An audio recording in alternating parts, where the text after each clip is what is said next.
Hello dear students, welcome to lecture number 4 of electrostatics.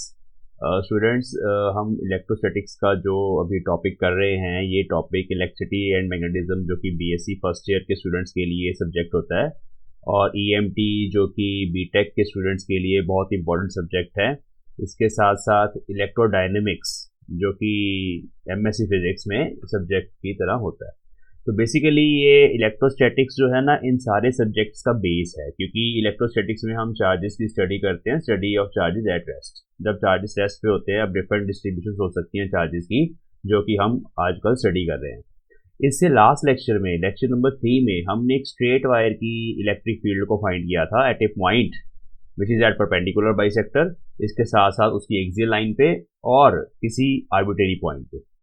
ये जो results है ना इन डेरिवेशंस के, ये रिजल्ट्स आईआईटी जैम के लिए, यूजीसी नेट के लिए, सीएसआर नेट जो फिजिक्स में होता है, और इसके अलावा और बहुत सारे कॉम्पिटिटिव एग्जाम जहाँ जहाँ फिजिक्स आती है, इवन आईआईटी जेईई एडवांस के लिए, इन सारे डेरिवेशंस के रिजल्ट्स बड़े इंपॉर्टेंट हैं।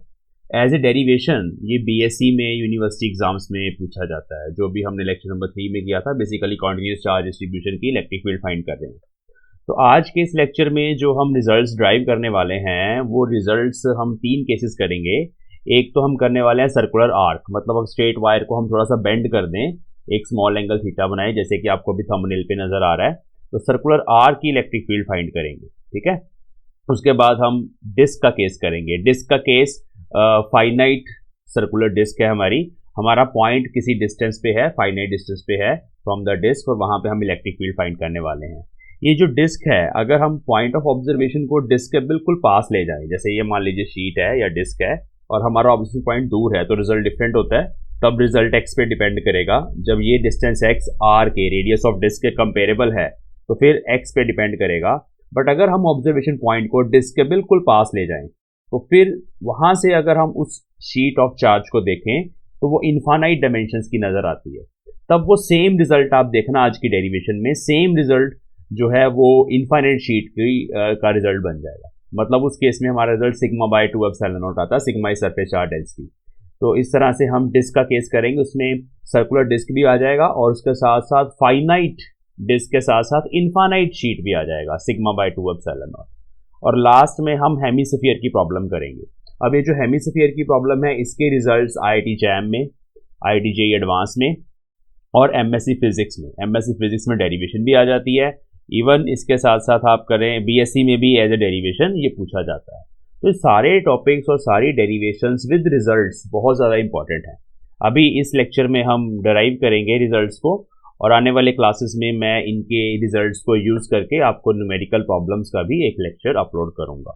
इलेक्ट्रोडायनेमिक्स में, इलेक्ट्रोस्टैटिक पार्ट में, कॉन्टिन्यूस चार्ज डिस्ट्रीब्यूशंस डिफरेंट जो होती हैं, उनकी इलेक्ट्रिक फील्ड्स बहुत ज़्यादा इंपॉर्टेंट है। तो ये लेक्चर सारे फिजिक्स स्टूडेंट्स के लिए बहुत ज़्यादा इंपॉर्टेंट है। तो इसके नोट्स बनाया करिए, साथ साथ ध्यान से प्रोसीजर भी देखा करिए कि हम किस तरह से ड्राइव कर रहे हैं। पहले हमने कूलम्स लॉ यूज़ करना है बेसिकली हर जगह।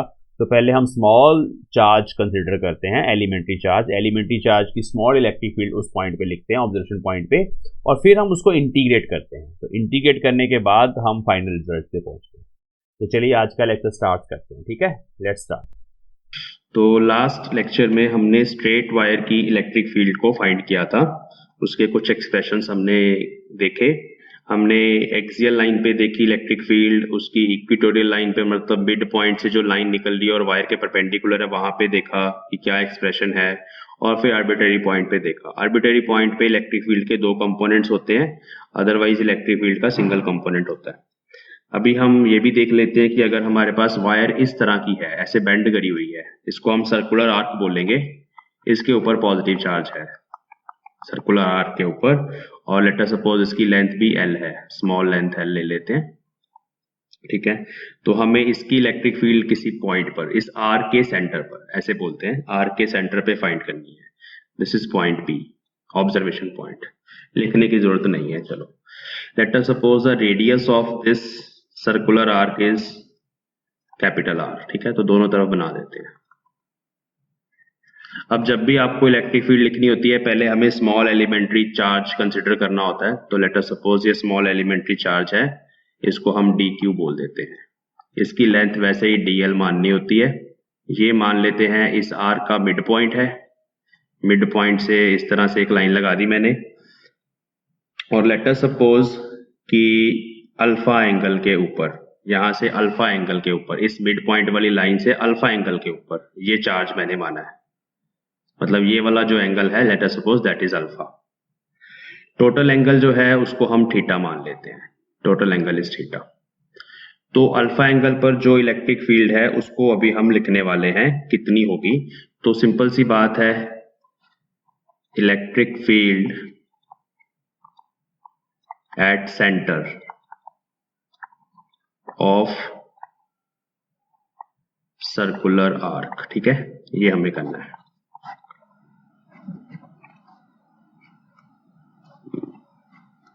तो इस डायरेक्शन में आएगी डीई, ठीक है। और बच्चों ये जो है हमारी मिड पॉइंट वाली लाइन वो ये है, उसको भी मैं कंप्लीट कर दूं।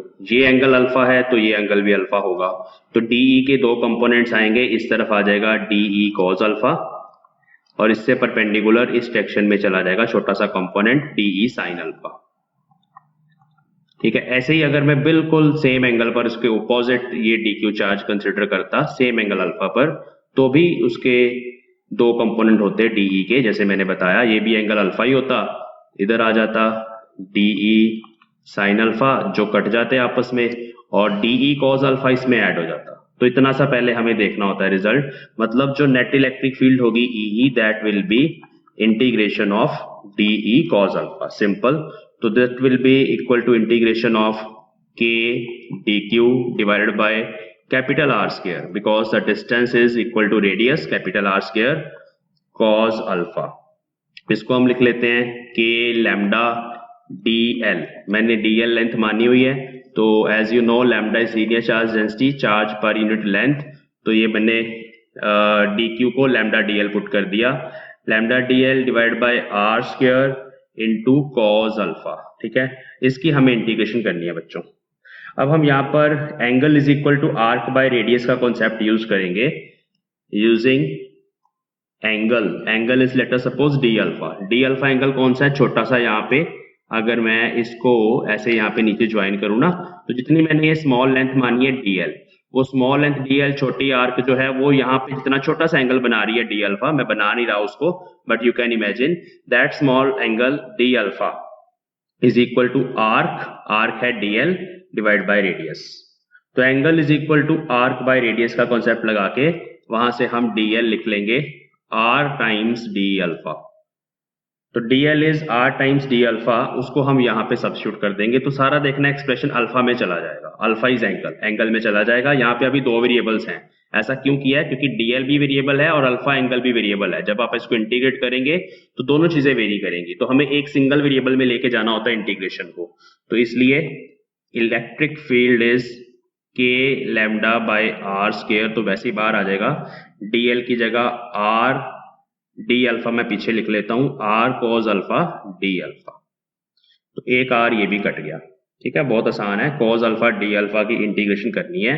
तो टोटल एंगल जैसे मैंने तुम्हें बताया कि यहां से लेके यहां तक टोटल एंगल थीटा है, ये टोटल एंगल जो है वो थीटा है, ठीक है। तो जब हम इंटीग्रेशन करेंगे हम इस पॉइंट से स्टार्ट होंगे, तो आप ऐसे देखिए ये जो मिड पॉइंट वाली लाइन है वहां से इस तरफ let us suppose theta by 2 angle हो गया, और उस तरफ भी थीटा बाई 2 हो गया, थीटा बाई 2 सॉरी 5/2 नहीं, दोबारा लिखता हूं, इस तरफ थीटा बाई 2 हो गया, ठीक है। तो जब हम इंटीग्रेट करेंगे हम इस एंड से स्टार्ट होके इस एंड तक जाएंगे, तो उस केस में बच्चों हमें माइनस थीटा बाई 2 से लेके थीटा बाई 2 तक इंटीग्रेट करना है। तो माइनस थीटा बाई 2 से लेके थीटा बाई 2 तक, ये हमेशा हम करते हैं, लास्ट एग्जांपल में भी किया था -2 प्लस। चलो तो हो गया solve, k lambda by r cos alpha की इंटीग्रेशन साइन अल्फा और माइनस थीटा बाय 2 से लेके थीटा बाय 2 तक लिमिट्स ऑफ इंटीग्रेशन, तो ये बन गया k lambda by r sine theta by 2 plus sine theta by 2। जब आप लिमिट्स पुट करेंगे तो ये हो जाएगा, तो इसको हम 2 साइन थीटा बाय 2 लिख सकते हैं, तो ये बन गया 2 k lambda by r into sine theta by 2। याद रखेंगे कि यहाँ पे जो थीटा है that is angle subtended by the arc, ये जो मैंने सर्कुलर आर्क मानी है पूरी, उसका एंगल एट द सेंटर। इसको यूज करेंगे न्यूमेरिकल प्रॉब्लम्स में। अब यहाँ पर हमने expression in terms of lambda लिखा है। अब लैम्डा को आप इन टर्म्स ऑफ थीटा निकाल सकते हो। कैसे? देखो, lambda is equal to total charge by total length, है ना, Q by L। Total charge Q divide by length. Let us suppose total charge capital Q था, ठीक है। चलो, तो इसको हम एक्सप्रेस करेंगे इन टर्म्स ऑफ थीटा। तो उसके लिए हमें क्या करना होगा, ये L जो है this is length of the arc, तो वो ऑलरेडी मुझे पता है कि total angle theta is equal to L by r. तो आप स्मॉल l को r टाइम्स थीटा पुट कर सकते हो यहाँ पे। तो this Q divided by r times theta. तो कभी कभी क्या होता है, हमें लेंथ नहीं दी होती बच्चों, हमें रेडियस और एंगल दिया होता है। जब रेडियस और एंगल दे रखा है तब लैम्डा कैसे कैलकुलेट करना है, उसके लिए ये सिंपल फॉर्मूला है। अगर आपको लेंथ ही दे रखी है, इस आर्क की लेंथ कितनी है, तब आप इसको लगा लो डायरेक्टली। लेकिन अगर आपको रेडियस ऑफ आर्क और एंगल दिया हुआ है, 30 डिग्री एंगल दिया हुआ है, 30 डिग्री को पहले हम रेडियंस में चेंज करेंगे, पाई बाय 6। पाई बाय 6 को आप रेडियस से मल्टीप्लाई करोगे, रेडियस से मल्टीप्लाई करके आपके पास लेंथ ही आ जाएगी, ठीक है। तो वो लैम्डा वहां से कैलकुलेट करके यहाँ पे पुट करना होता है न्यूमेरिकल प्रॉब्लम्स में। तो ये नॉट, इसको याद रखना, और ये हमारा रिजल्ट है, ठीक है। तो न्यूमेरिकल प्रॉब्लम में आपको डायरेक्टली ये फॉर्मूला यूज करना है। अब जैसे एक एग्जांपल देख लेते हैं। अगर हमारे पास लेट अस सपोज सेमी सर्कुलर आर्क है, ये सेमी सर्कुलर आर्क है, बहुत आसान है। इसके सेंटर पर मैग्नेट इलेक्ट्रिक फील्ड बतानी है, ठीक है। तो अभी हमने दे दिया कि lambda is linear charge density and radius is capital are. तो सीधा पता लग गया कि electric field will be away from the wire if it has positive charge. अगर नेगेटिव चार्ज होगा तो टुवर्ड्स द वायर, पॉजिटिव होगा तो उस मिड पॉइंट से अवे फ्रॉम वायर, ठीक है। क्या रिजल्ट है, 2k lambda by radius into sine theta by 2। Sine theta is 180 degree, theta is 180 degree, तो साइन 90, साइन 90 इज 1, तो answer is 2k lambda by r। And this is direction. अगर तुम नीचे की तरफ y axis, negative y axis मान लो तो आप ऐसे लिख सकते हो, ठीक है, इस तरह से। और एक और छोटी सी एग्जांपल, लेट अस सपोज सेम सर्कुलर वायर में, अच्छी एग्जांपल होती है, बहुत बढ़िया। तो सेम सर्कुलर वायर में आधा चार्ज नेगेटिव है, आधा चार्ज पॉजिटिव है। ये पॉजिटिव है और ये वाला चार्ज जो है आधा इधर से वो नेगेटिव है। अब देखना कि कैसे निकलेगी इलेक्ट्रिक फील्ड। देखो, इसको करने से ही चेंज हो जाएगा।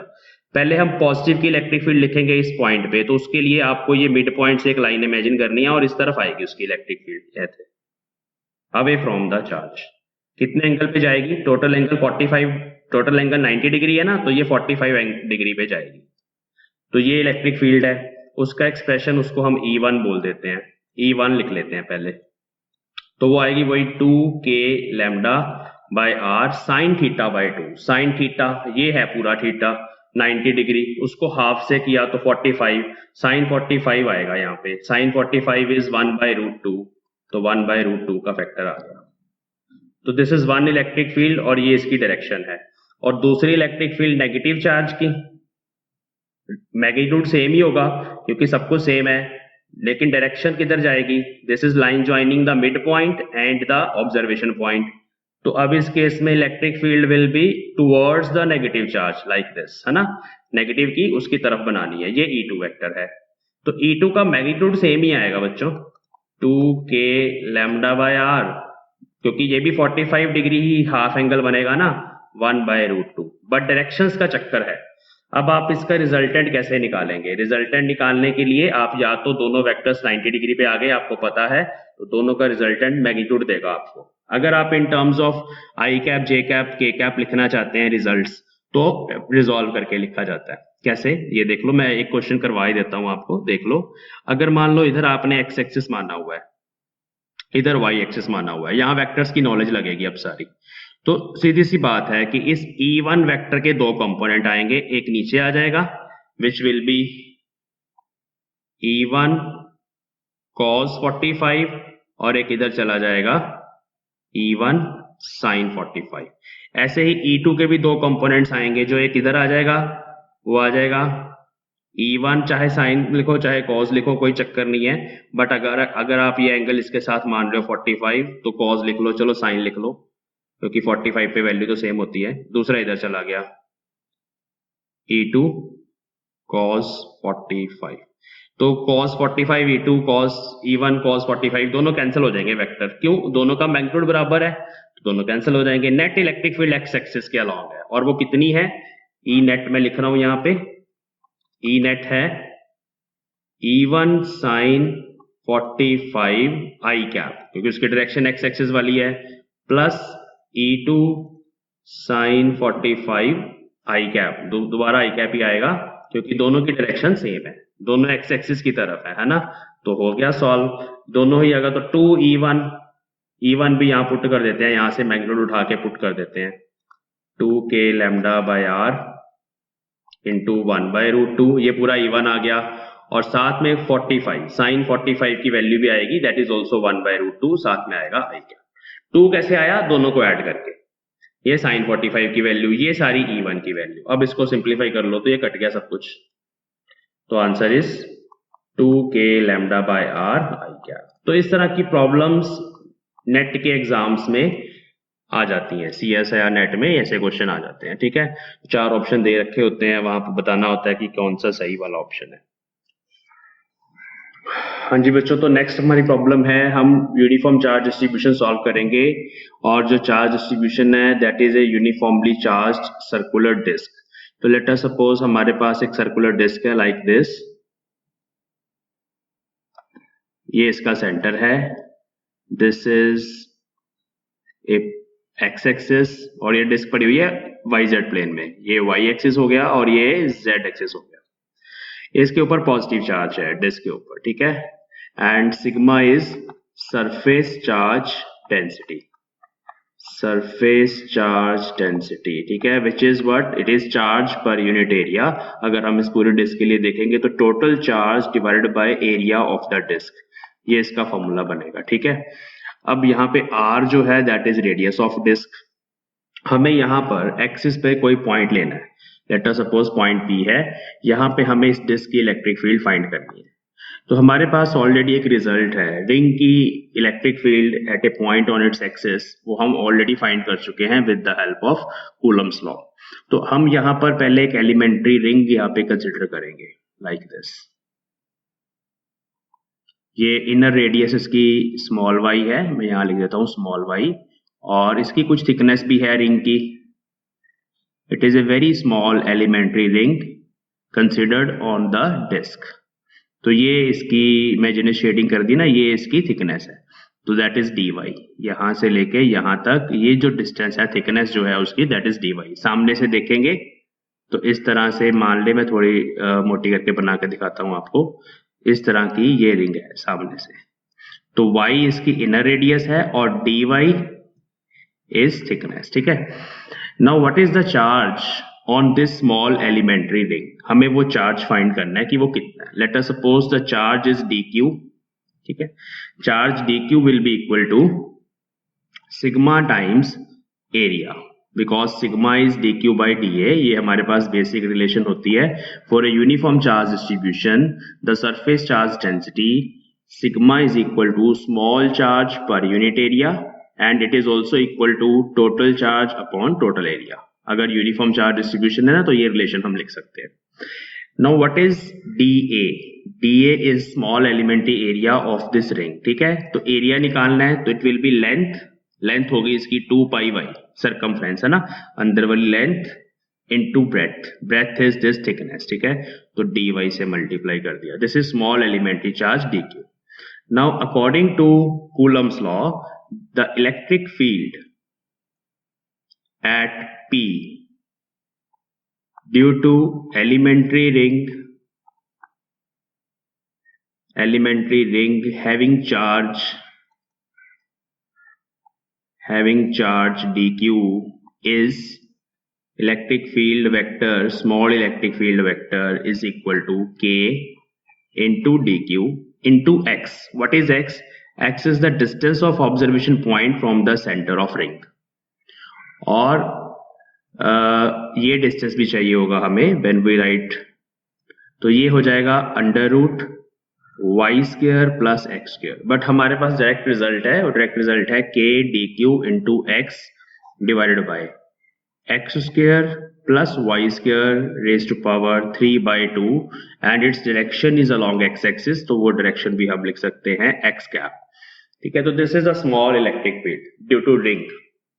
We need to find total electric field, तो टोटल के लिए हमें इसको इंटीग्रेट करना होगा from r is equal to 0 या for y is equal to 0 to capital R, क्योंकि y है ना जो यहाँ पे ये रेडियस ये वेरी करेगी। जब हम इस पूरी डिस्क की इलेक्ट्रिक फील्ड फाइंड करना चाहते हैं तो हम इंटीग्रेट करेंगे, तो छोटी छोटी रिंग्स की ये बनी हुई है डिस्क, ऐसे मान के चलेंगे और मानना कि ऐसा ही है, और 0 से लेके r तक इस एक्सप्रेशन को इंटीग्रेट करना। ठीक है, अब इसको इंटीग्रेट करने के लिए पहले हम इसको इन टर्म्स ऑफ y लेके चले जाते हैं। ये dq की वैल्यू पुट कर देंगे यहाँ पे, तो बनेगा k into sigma into 2 pi y into x into d y. ठीक है, y में चला गया, ये सारा ये वाला x है ये। ठीक है, और यहाँ से sigma 2 pi y D Y यहाँ आ गया, और डिनोमिनेटर में same expression.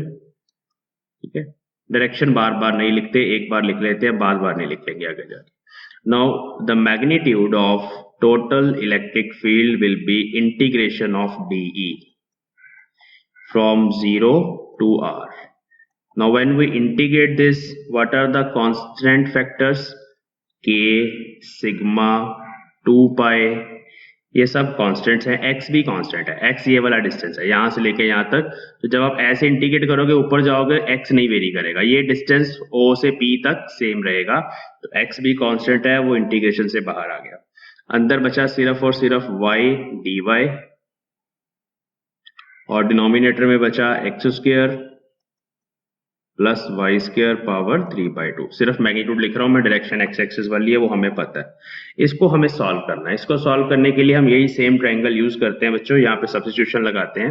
Let us suppose this angle is theta. Now if this is theta angle, then this is y, यहां से लेके वाई ये बेस है, तो we can write y by x is equal to tan theta. This is from diagram. Now let from diagram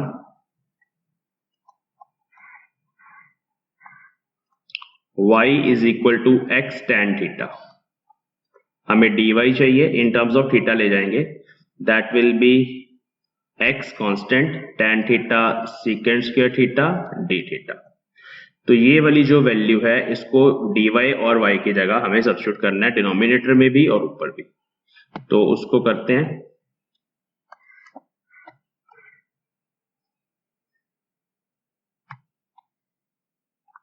हाँ जी, तो ये हमारे पास इंटीग्रेशन बन जाएगी, ई वेक्टर का magnitude is equal to k sigma 2 pi x as it is. Integration के अंदर x tan theta, y की जगह आ गया x tan थीटा, dy की जगह आ गया x secant square theta d theta. Denominator में y की जगह जब x tan थीटा पुट करेंगे x स्क्वायर बाहर आ जाएगा, लेकिन x की क्यूब बचेगी कि पावर 3/2 है। अंदर बचेगा 1 plus tan square theta, 1 plus tan square theta is secant square theta. Secant square theta का स्क्वायर जो है या पावर 2 है वो 2 से कटेगा और नीचे बचेगा सीकेंट क्यूब थीटा। तो मैंने एक ही स्टेप में कर दिया। अब ये दोनों x क्यूब से कट जाएंगे, सिंगल एक x बचेगा नीचे। सीकेंट स्क्वायर थीटा इस पावर 3 को नीचे सीकेंट थीटा बचेगा। tan theta by secant theta is sine theta. तो हमारे पास रिजल्ट आ गया k सिग्मा 2 पाई x। तो यहाँ इंटीग्रेशन के अंदर बचेगा sine theta divide by x d theta. x से ये x कैंसिल हो जाएगा। नेक्स्ट शीट पे चलते हैं। E आ जाएगा हमारे पास, k को मैंने पुट कर दिया 1/4 pi epsilon naught sigma into 2 pi, ये बचा हमारे पास। ठीक है, इंटीग्रेशन साइन थीटा की इंटीग्रेशन कॉस थीटा, 2 पाई ये कट गया, 2 बचा, तो this is minus sigma by 2 epsilon naught. अब कॉस थीटा फिर से सेम ट्रायंगल से निकालना हमें। Let us see, cos theta is base upon hypotenuse, x upon x square plus y square की पावर हाफ। तो नेक्स्ट शीट पे cos theta is x upon x square plus y square की power half. अब limits put करेंगे 0 to r। ठीक है, limits तो put करनी है, y इज वेरिएबल, तो जहां जहां y है वहां वहां हमें r पुट करना है। तो ये बनेगा minus sigma by 2 epsilon naught. तो लिमिट्स पुट करके x upon x square plus r square, y की जगह r पुट कर देंगे, power half minus x upon x square, जब y की जगह 0 पुट करेंगे एक्स स्क्वायर की पावर हाफ। ये इससे कटा, ये इससे कटा। ठीक है, तो ये बन गया, माइनस साइन अंदर लेके जा रहे हैं, sigma by 2 epsilon naught 1 minus x upon under root x square plus r square. ठीक है जी, तो this is the expression for electric field at a distance x from the sheet. तो ये सर्कुलर शीट है हमारे पास। ठीक है, इस पे पॉजिटिव चार्ज है, ये हमने रेडियस r ले ली इसकी। तो यहां से थोड़े ही डिस्टेंस x पे अगर आपको इलेक्ट्रिक फील्ड लिखनी है, एक्सिस के ऊपर है ये पॉइंट, ठीक है, वहां पे इलेक्ट्रिक फील्ड लिखनी है, तो इस एक्सप्रेशन से हमारे पास आंसर आएगा। अब इसके स्पेशल केसेस हैं, वो मैं यहाँ पे लिख रहा हूं, स्पेशल केस।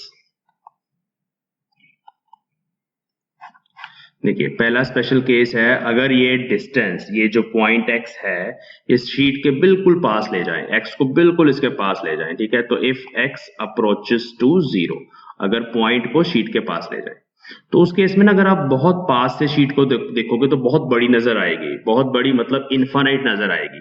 तो अभी जो रिजल्ट आ जाएगा देखना, तुम इनफाइनाइट शीट वाला आ जाएगा। जब यहाँ पर आप x को 0 पुट करोगे, x अप्रोच 0, ये टर्म खत्म हो जाएगी। तो देखना इलेक्ट्रिक फील्ड हमारे पास आ जाएगी सिग्मा बाय 2 एप्सिलॉन नॉट। ठीक है, एक्स कैप ये डायरेक्शन है। तो ये कैसी फील्ड है? It is a uniform field, क्योंकि इसमें x या डिस्टेंस कुछ नहीं आ रहा। तो ये यूनिफॉर्म इलेक्ट्रिक फील्ड का एक्सप्रेशन है। मतलब सर्कुलर शीट के बिल्कुल पास जो फील्ड होती है इलेक्ट्रिक फील्ड, वो इस तरह की होती है, lines. It is a uniform electric field. Positive sheet है, इस तरफ भी एरोस बाहर की तरफ बनेंगे और लेफ्ट हैंड साइड की तरफ भी जो इलेक्ट्रिक फील्ड के एरोस हैं, वेक्टर्स हैं, वो लेफ्ट हैंड साइड की तरफ बनेंगे। मतलब इस शीट के बिल्कुल पास एक इलेक्ट्रिक फील्ड इस डायरेक्शन में होती है, sigma by 2 epsilon not I cap, और एक इलेक्ट्रिक फील्ड तुम यहां पर भी बता सकते हो, sigma by 2 epsilon not I cap. और ये इनफाइनाइट शीट का रिजल्ट है हमारा। ठीक है, यहाँ पे याद रखना 4, अगर तुम्हें डायरेक्ट इनफाइनाइट शीट्स दी हो न्यूमेरिकल प्रॉब्लम में, तो आपने ये रिजल्ट यूज करना है। Now what is the second case? Second case, if x approaches to infinity. अगर हम x अप्रोचेस टू इंफिनिटी करें, मतलब x काफी बड़ा है, ऐसे लिख सकते हैं, then r is less than x, मतलब point is far away from the sheet, r is less than x। तब ये एक्सप्रेशन क्या होगा? When r is less than x, you can neglect r from here, x by x 1 हो जाएगा, 1 minus 1 0, तो electric field will approach to 0। ये दूसरा simple case है, अगर हम काफी दूर चले जाएं तो इलेक्ट्रिक फील्ड भी वेरी वेरी लेस। चलो, तो ये है electric field due to a circular sheet. Now the next problem is electric field due to a uniformly charged hemispherical shell. ये भी कर लेते हैं, इजी है। तो next is electric field due to a uniformly charged hemispherical shell।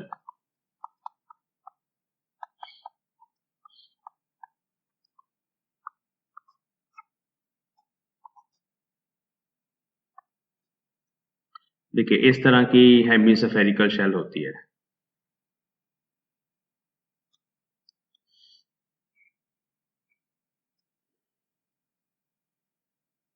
ये इसका centre हो गया, रेडियस इज r, इधर भी r ही बनेगी। Let us suppose the shell has some positive charge on its surface. यहां पर भी हमें स्मॉल एलिमेंट्री रिंग कंसिडर करनी है। तो लेट us suppose at this point, यहाँ पे हमारी जो रिंग है उसकी रेडियस, ऐसे यहाँ पे हमने रिंग कंसिडर करी, ये उसकी थिकनेस मैं आपको शो कर रहा हूँ, ये जो मैं इसको शेड करूंगा ऐसे, ये इसकी थिकनेस है। ठीक है, ये थिकनेस कितनी होगी? Let us calculate this thickness. This radius is small r, अंदर वाला जो पार्ट है उसकी रेडियस स्मॉल r है। अब यहां से लेके इस एंड से अगर मैं सेंटर को मिलाऊं और फिर दूसरे एंड को सेंटर से मिलाऊं तो यहां पर एक एंगल बन रहा है. This angle is D theta, small angle D theta. कहां पर है ये इस वर्टिकल लाइन के साथ थीटा एंगल पर मैंने इसको माना है. तो थीटा के बाद जो डी थीटा एंगल है वो डी थीटा एंगल इस थिकनेस के कॉरस्पॉन्डिंग है. Now this is radius, this is angle. तो दिस आर्क जो हमें फाइंड करनी है that will be radius into angle. पहले छोटी छोटी चीजें समझ लो. Now what is the charge on this elementary ring? वो चार्ज हमें निकालना है, बहुत आसान है. देखिए dq charge will be sigma times area, small area. Area कौन सा? ये जो मैंने शेड किया हुआ है, ये ऐसे पीछे से घूम के आ रही है ये वाली रिंग. तो इसमें एरिया क्या होगा? एरिया होगा length. Length will be equal to 2 pi r. R radius है ना, ये पीछे भी बनी हुई है. मैं इसको कंप्लीट अगर ऐसे कर दूं, आर यहाँ पे रेडियस है, तो 2 pi R is the length into thickness. Thickness is R D theta, R D theta. अब यहाँ पे ये जो स्मॉल आर है, इस स्मॉल आर की वैल्यू को फाइंड करेंगे. देखिए स्मॉल आर इस राइट एंगल ट्रायंगल से लिख सकते हैं. ये राइट एंगल ट्रायंगल है, थीटा के सामने वाला ये परपेंडिकुलर है और ये हाइपोटेन्यूज है. Hypotenuse is capital R, that you know. तो when you want to write this perpendicular, तो this perpendicular small R is actually hypotenuse times, hypotenuse is capital R, hypotenuse times sine theta. ये तुम्हें पता है ना, perpendicular by hypotenuse is sine of theta. तो perpendicular find करना था, small R is R sine theta. Capital R की terms में लिखेंगे तो ये बनेगा sigma into 2 pi into r sine theta. तो आर कैपिटल का स्क्वायर हो गया, साथ में आ गया साइन थीटा डी थीटा. एक आर ये वाला और एक यहां से आया तो आर स्क्वायर हो गया. तो this is small elementary charge dq on this small ring. बाकी हमें जो रिजल्ट यूज करना है वो वही यूज करना है, क्योंकि ये भी एक रिंग के एक्सिस पर ही है ये वाला पॉइंट हो. वहां पे इलेक्ट्रिक फील्ड नीचे की तरफ बनेगी डीई वेक्टर. तो small electric field d E due to charge dq on elementary ring is dE is equal to k dq into x. x होगा यहां से लेके यहां तक का डिस्टेंस. x यही था ना, ऐसे लूप बनी होती है, तो ये x होता है पॉइंट का distance from the centre of this ring. तो ये x है. ये कितना होगा? ये x होगा, you can see r cos theta. क्योंकि बच्चों ये r cos थीटा, ये r sin theta and this is r. वो तुम्हें पता है राइट एंगल ट्रायंगल से कर रहे हैं. तो x की जगह पहले मैं पूरा लिख देता हूं, x plus x square plus y square power 3/2 और डायरेक्शन नीचे की तरफ है, मैग्नीट्यूड लिखते हैं. तो k dq की वैल्यू पुट कर देते हैं, sigma into 2 pi into r square into sine theta D theta. ये सारा हो गया हमारे पास dq. x is this distance, let me write x is r cos theta. तो यहां आ जाएगा r cos theta. डिनोमिनेटर में क्या आएगा? डिनोमिनेटर में x square means r square cos square theta plus y square means r square sine square theta, इसकी power 3/2.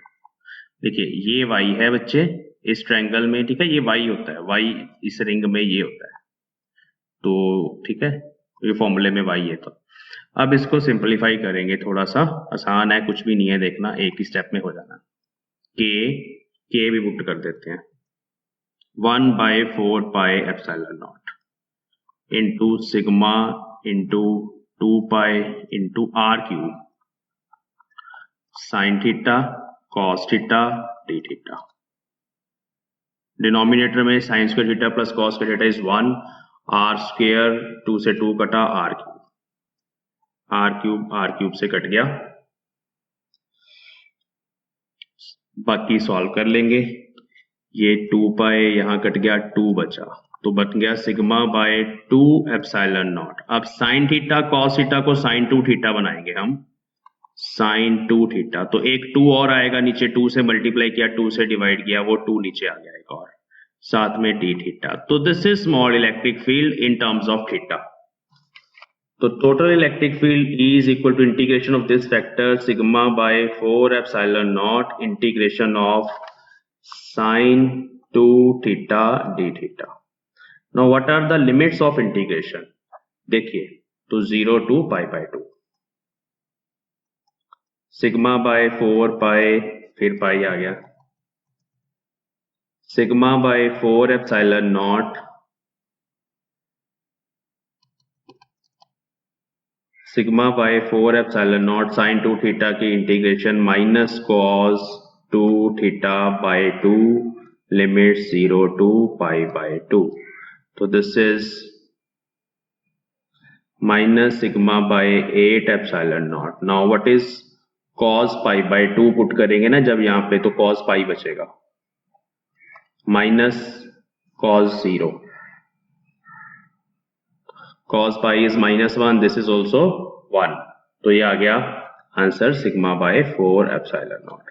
तो this is the answer to this problem कि हेमिस्फीयर की electric field ऐसे नीचे की डायरेक्शन में बनेगी net electric field, and that is sigma by 4 epsilon naught. Sheet, infinite sheet की सिग्मा बाय 2 एप्सिलॉन नॉट और हेमिस्फीयर की सिग्मा बाय 4 एप्सिलॉन नॉट. ठीक है.